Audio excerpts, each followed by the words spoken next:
সাধারণ গণিত ক্লাস 9 এবং 10-এর 9.1 অধ্যায়ের 17 নম্বর অঙ্ক। এখানে বলা হচ্ছে, দেখেন, প্রমাণ করো যে ট্যান থিটা যোগ সেক থিটা তার হোল স্কোয়ার ইকুয়াল 1 যোগ sine theta 1 minus sine theta. এখন আমরা লেফট হ্যান্ড সাইড এখানে যা আছে হুবহু সেইটাই লিখলাম, left hand side tan is. এবার দেখেন, এই অঙ্কটা প্রমাণ করতে গিয়ে আমাদের মোট 3টা সূত্র লাগবে। ট্যান থিটা সমান sine theta by cos theta, sec theta সমান 1 by cos theta, sine square theta যোগ cos square theta equal 1।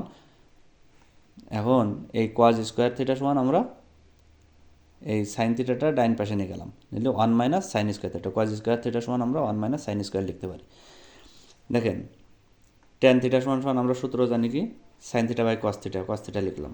Cos theta সমান আমরা কি সূত্র, এই সেক থিটা সমান আমরা কি জানি 1 বাই কস থিটা, সেই জাস্ট সূত্রটা বসাই দিলাম। স্কোয়ার করতে স্কোয়ার হোল স্কোয়ার ছিল, টোটালটার উপরে সেই স্কোয়ার দিয়ে দিলাম।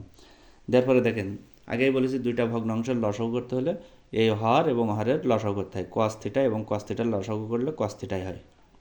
এবার এই কস থিটার দ্বারা এই কস থিটার ভাগ করলে কত থাকে, 1 থাকে। সেই 1 আবার উপরে সাইনের সাথে গুণ, সেই সাইন থিটা। এই প্লাস করতে এই প্লাস, এই কস থিটা দিয়ে এই কস থিটার ভাগ করলাম, করলে 1 থাকে। সেই 1 আবার উপরের 1-এর সাথে গুণ, তার মানে 1 1 1। এবার টোটাল ব্র্যাকেট দিয়ে হোল স্কোয়ার, সেই স্কোয়ার লিখে দিলাম। দেওয়ার পরে দেখেন, এই স্কোয়ারটা উপরের এই রাশিও পাবে, নিচের রাশিও পাবে, সুতরাং স্কোয়ারটা আমরা উভয়ের উপরে দিয়ে দিলাম। সাইন থিটা যোগ 1 তার হোল স্কোয়ার, আর এই স্কোয়ার তার কজের উপরেও দিয়ে দিলাম, cause square theta. Sine theta যোগ 1 তার হোল স্কোয়ার রয়েছে, সুতরাং আমরা সাইন থিটা যোগ 1 ইন্টু সাইন থিটা যোগ 1 লিখতে পারি। কারণ আমরা এ স্কোয়ার যদি থাকে আমরা এ গুণ এ লিখতে পারি। এখানেও সাইন থিটা যোগ 1, টোটালটার উপরে স্কোয়ার রয়েছে, সুতরাং সাইন থিটা যোগ 1 ইন্টু সাইন থিটা যোগ 1। আর নিচেই কী ছিল, cause square theta. Cause square theta সমান আমরা কি লিখতে পারি, 1 মাইনাস সাইন স্কোয়ার থিটা। এই যে এই সূত্র থেকে আমরা cause square theta equal 1 minus sine square লিখতে পারি। যেখানে কজ স্কোয়ার থাকবে তার পরিবর্তে আমরা 1 মাইনাস সাইন স্কোয়ার থিটা লিখতে পারি।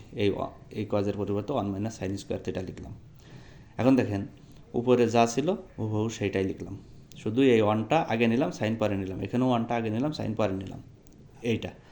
আচ্ছা, আর নিচে এই 1 মাইনাস সাইন স্কোয়ার, এই এখন 1-এর উপরে আমরা মনে মনে স্কোয়ার দিলেও চলে, না দিলেও চলে, তার মানে 1 স্কোয়ার লিখলাম, এক একে একই হয়। তার মানে দেখেন, 1 স্কোয়ার মাইনাস সাইন স্কোয়ার, মানে 1টাকে যদি এ ধরা হয়, সাইনটাকে যদি বি ধরা হয়, তাহলে এ স্কোয়ার মাইনাস বি স্কোয়ারের সূত্র হয়ে যায়। কী সূত্র, এ প্লাস বি ইন্টু এ মাইনাস বি, এই সূত্রটা হয়ে যায়। দেখেন, এ প্লাস বি ইন্টু এ মাইনাস বি, এই সূত্র হয়ে গেল। এখন দেখেন, এই সাইন থিটা যোগ 1 আর এই সাইন থিটা যোগ 1 কাটা যাচ্ছে, গেলে এখানে 1 যোগ সাইন থিটা এখানে থাকলো, আর নিচে 1 মাইনাস সাইন থিটা থাকলো, ইকুয়াল রাইট হ্যান্ড সাইড প্রমাণিত। ধন্যবাদ সকলকে।